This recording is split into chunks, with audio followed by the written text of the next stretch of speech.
The Kingsley Art Club presents another in our series of artist studio visits, which are in lieu of our in-person guest lecture series.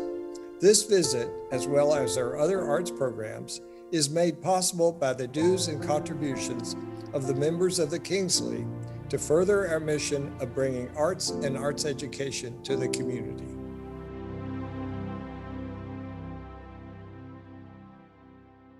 Hi, I'm Pam Saltenberger, the co-chair of the Kingsley Art Club, and I want to welcome you to the fourth in our series of virtual programs for the Kingsley Art Club. We've had some wonderful studio visits with Craig Martinez was our first. Then we had the Crocker Kingsley Art Show at Blue Line Arts.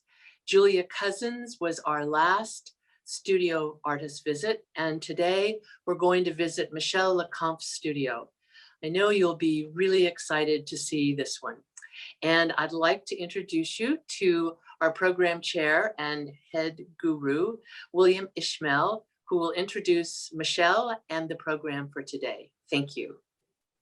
Thank you, Pam. So I'm introducing Michaele LeCompte, who's a 1980 graduate of Mills College. She went there on a Catherine Morgan Trefethen Fellowship, which is quite distinguished. She left, when she graduated, she hit the ground running. Within 2 years, she was part of a group show at SF MoMA, George Newbert's group show, Fresh Paint. Then she's been in a number of museums, the Oakland Museum, the Laguna Museum, Laguna Beach Museum, the Crocker. She's been featured in galleries in the Bay Area. She was in Ulrich Gallery, and locally, she's been in JJ and the Center for Contemporary Art.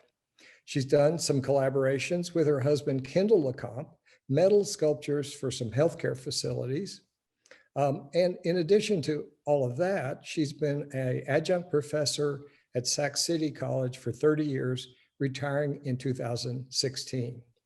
So with that, I'd like to welcome all the Kingsley members and everyone else who we consider future potential Kingsley members to view our studio visit with Michaele LeCompte.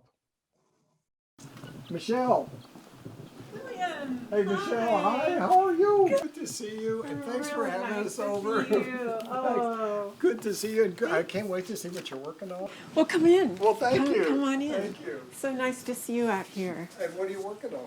Well, a variety of things, and I put some things out for you to good. share, and Excellent. so you can see how I work. This is a piece I just finished, and it's part of my new series. After 2020 and COVID and the election and, racism and all of that that's been just plaguing us all and weighing us down, I decided I wanted to try sort of as a protest, personal protest, to go back to an uplifting and painterly style again and see what would come out of that.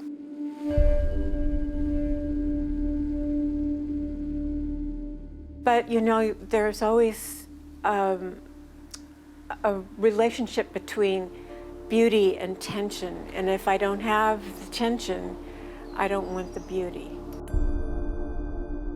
I think painting is an activity that doesn't get easier with practice.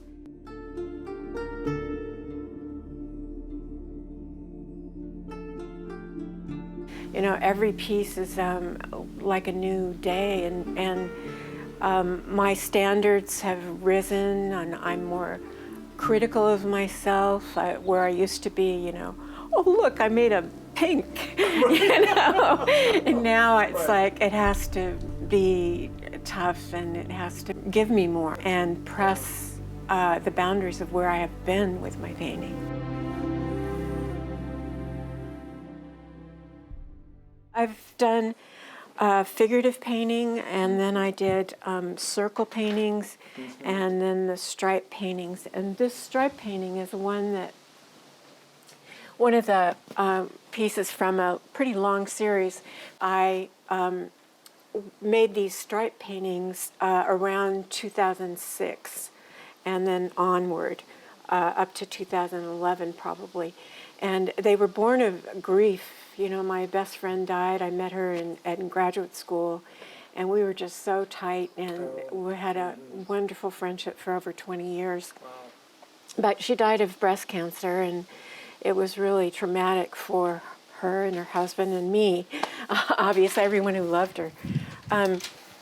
But I inherited her paint, and the only thing I felt I could do that would really honor her was just mix a beautiful color, and then with a palette knife just start in the corner and gradually move over. And the palette knife determined the width of the stroke. And so it was I didn't have to think about it. It was just, it gave me a sense of freedom, and I could just turn everything, all the grief internally, and be with it, you know. It was really an important thing.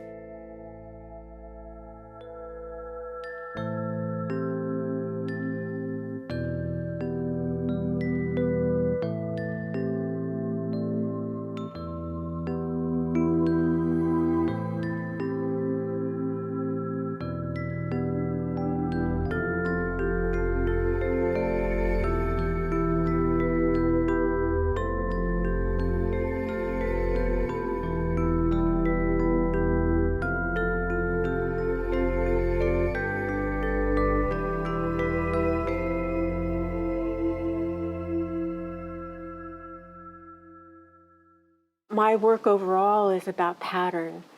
That's the thing that motivates me and interests me. And so it wasn't, in my mind, a big shift from the circles to this, because it's still about pattern.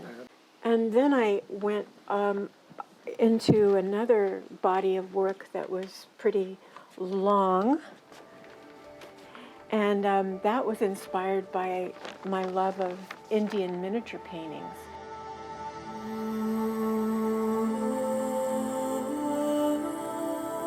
The sumptuous color and texture and pattern, and I introduced these jewels to sort of make an equivalency between that sumptuousness that I felt when I looked at those works. I remember my grandmother was, you know, she would go to the Five and Dime and buy all this shiny junk. And I just, as a kid, I would be like, oh my God, I've gone to a museum, it's fabulous.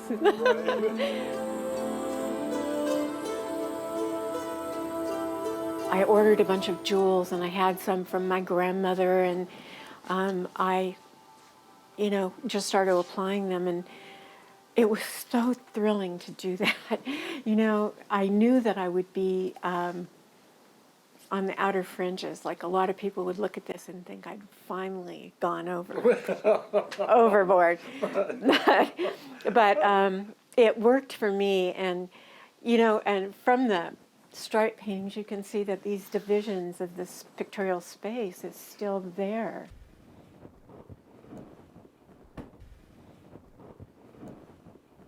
This is called Tears for Everything, and it's probably the most political, you know, that I get, and it's just taking in, you know, all of that angst and all of the news, everything coming over the airwaves about, you know, climate change and all of that stuff. I've been really fortunate. I've traveled a lot in Greece, you know, and one of the images that has always stuck with me is a figure 8 shield from Minoan culture. And so this is my take on that. And these are just, I love low materials and high aspirations. And so this is like going to Michael's art store and getting these phony jewels, and then trying to figure out how to make them work for me.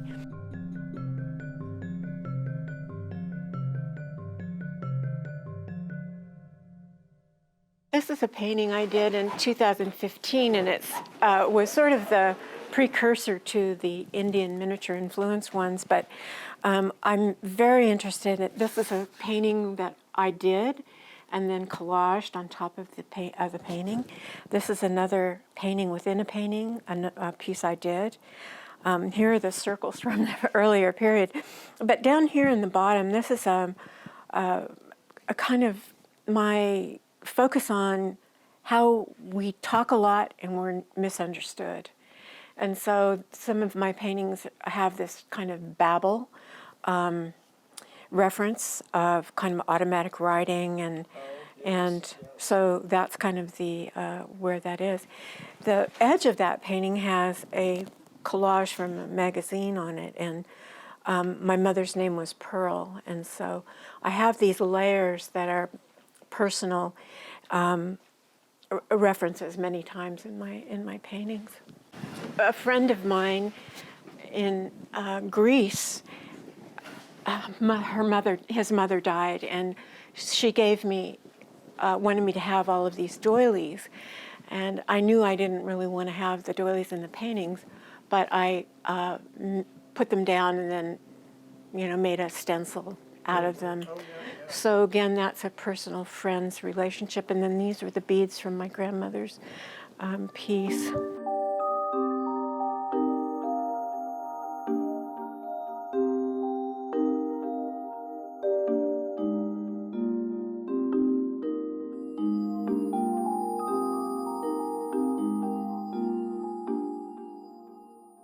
I love collage, and sometimes it's something I do as an interim, to big paintings.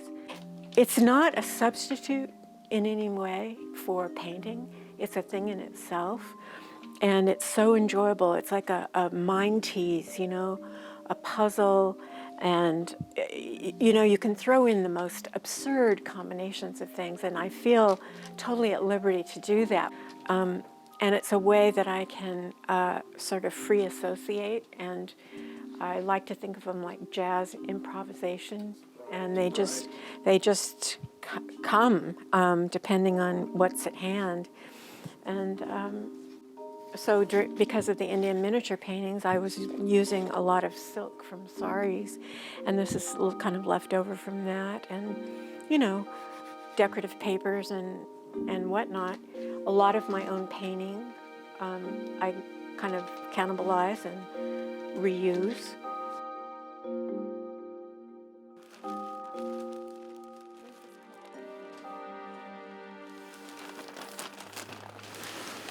Thank you. This is called Dreamland, and it's from an actual place in Margate, outside of London. So it was like this amusement park, and I wanted it to feel like flashing lights and all of that. There's a story that you've mentioned about when you were young and how you got started in art in the first place. Absolutely. Which had to do with a circus, It right? did. That's right. My mother decided to paint a circus tent on one of our bedroom walls, and it was a huge wall and a huge tent, and I was probably 10 at the time. And the thing that just blew me away was how she could create something from nothing. So here was this blank wall, and presto changeo, she made this beautiful mural. And I just can't get over the idea of making something from nothing. And also the way art transformed that space. When she put that on the wall, that bedroom was a different magical place. And not only that, but it wasn't until years and years later that I figured out, I need to make art. I need to make paintings and images. And it was that experience transformed the room, but it transformed me as well.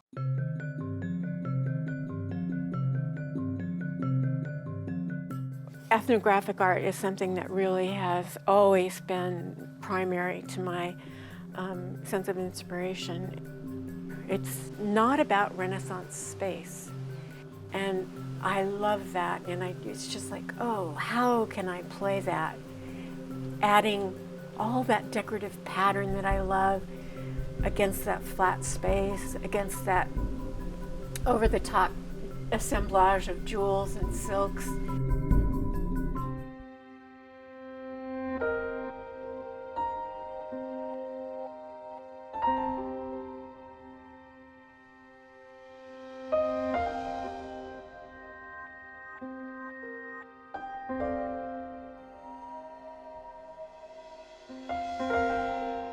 You know, you're always trying to be braver than you feel.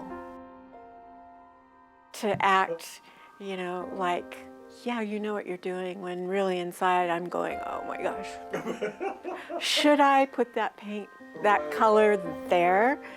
One of my favorite quotes is by Grayson Perry, and he said, I have to do the wrong thing in the right way. And that is, to me, it's the best quote to explain my process. It's an issue of, do I have enough content in my work? Because I don't want to just be a decorative painter.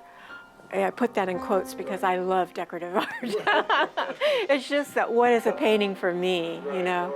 And I don't want that. I want there to be some grit in there and some relationship to, well, to feel relevant.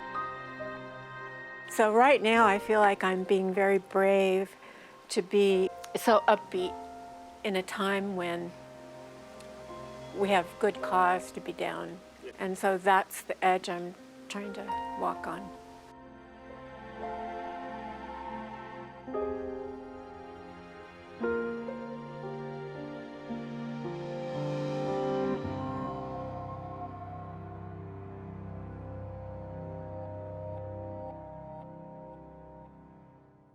Well, I certainly am sure that you enjoyed this wonderful visit with Michaele LeCompte. She's an amazing artist, and I actually am fortunate enough to have one of her pieces in my home. So I want to talk to you all just a moment about the importance of becoming a member of the Kingsley Art Club. We do amazing work in the community, and we do that based on our dues and based on some other funding that we get. But we reach into high schools, junior colleges, the artist community. We're trying really to expand into many diverse artist areas, and your support is really important. So it's the best deal in town. It's $50 a year. So please join the Kingsley Art Club.